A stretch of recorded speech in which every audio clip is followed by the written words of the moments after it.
Hey there, welcome to another video. In this video, I will talk about Shopify Dev Dashboard and how you can access your app, navigate around every setting you need to know. This is important for beginners. If it is something new to you, you might find it a little confusing where to start and where you can find each configuration. In the previous video, we created our first app, and this is the stable shipping app which Shopify recommended. I'm going to show you the different configurations the app has. In the future, we will create our own product recommendation app. In the beginning of this video series, I mentioned I'm going to build a practical Shopify app. Now, before we build the practical app, I have to teach you the basic, how you can create your app and how you can create meta field, how you can create meta object using your app, how you can interact with Shopify API. There are so many things to learn before you build the practical app.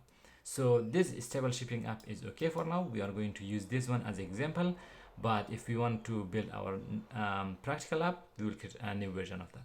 For now, this is the app. All I can do is cd, and from here I can generate more extensions. I can run it by running Shopify app dev, and it will run it as a development, and I can use it. So in this video, you will learn all about that.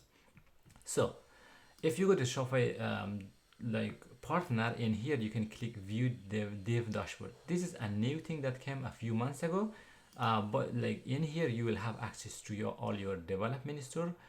Catalog is also something new. I have not explored it, but I will make a video in the future for this.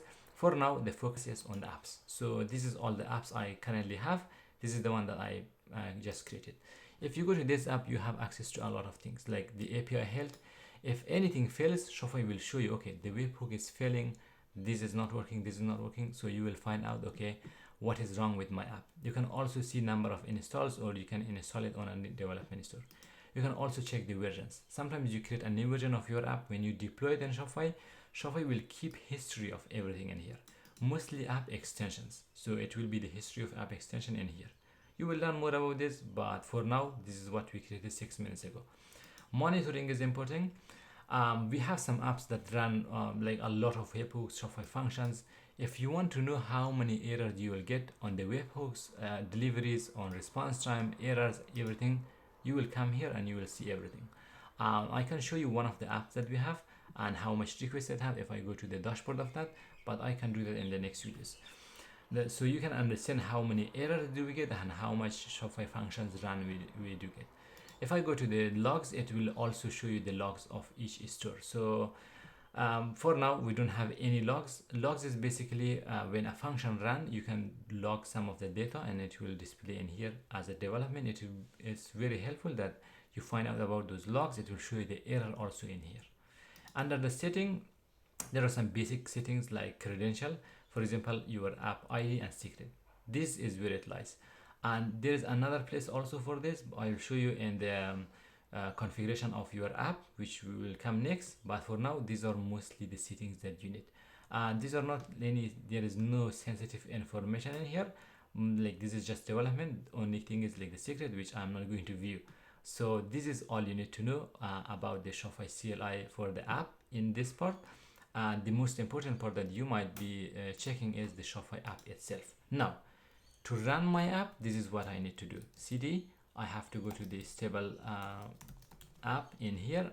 This is where I can run my app. So this is the first time I'm going to run. It is going to be Shopify. By the way, I can open this in my code editor and show you what commands are available under the package.json. But let's run it. Shopify app dev. When you run it for the first time, it is going to ask a few questions. Where do you want to run this? It is on a development store. I can pick one of them. Yes, let's pick the first one. And it is going to ask you, by the way, if you run the reset flag when you are running the command, you can also reset and change your partner account. You can run it on any different partner account. How easy it is to run your app now. See, it was just taking a few seconds and that's it. It is going to create a app URL preview in here so you can install, and then there's a GraphQL address also. So if I open this in my default browser, the second one, this is a GraphQL dashboard which I can view and run all my GraphQL queries. I have a lot of examples which I can show you in the different video. I have all of this saved here. So when I work with Shopify functions, when I work with any API, I normally come here, change a few things and run them. This is one thing. The other, like, this is where you will open your app. So let's open this first thing, and it's going to ask me to install it on this because I have not installed this yet. By the way, yeah, it all okay. The one thing that I have to tell you, if it is on a dev dashboard and it's a new app, you do need to install this, because Shopify by default will install it in your app store. So if it is development app and you're already selecting your app, it will be already installed. In the past, Shopify would ask you to install it on any development store. Now you don't need to do that. By the way, this is the console that will pop up a lot of the time. All you have to do is just click in this arrow and it will just move it at the bottom, so you don't see it, and like it is a bit annoying. To be honest, a lot of people complain, but this is something new, and Shopify is going to add some cool features to it. In the future, you might see all your backend logs directly in here instead of going to the console to see it in here. That's it. Your app is up and running, and it is running on a URL that you may not see in here. But if you check and inspect it, where is that URL? This is app embed, and let me find the URL for you. So this is iframe, and you can see this is the URL that is running my app. This is a Cloudflare your tunnel which run your app. Okay, so this is very important to know.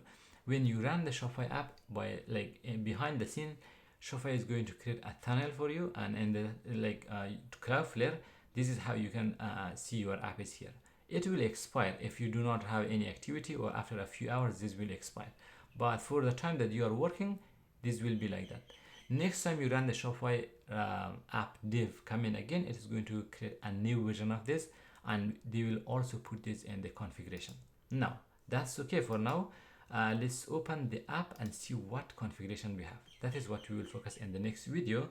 But for now, all you have to know is when you run your app, Shopify will create a Cloudflare tunnel behind the scene, and this is where your app is running. All the code is in your computer, but it will be pushed to the Cloudflare tunnel, so the Shopify app can access this. And you can see it has the HTTP request also to this URL. That's it. I hope this video has been informative. Thank you for watching, and I will see you in the next one.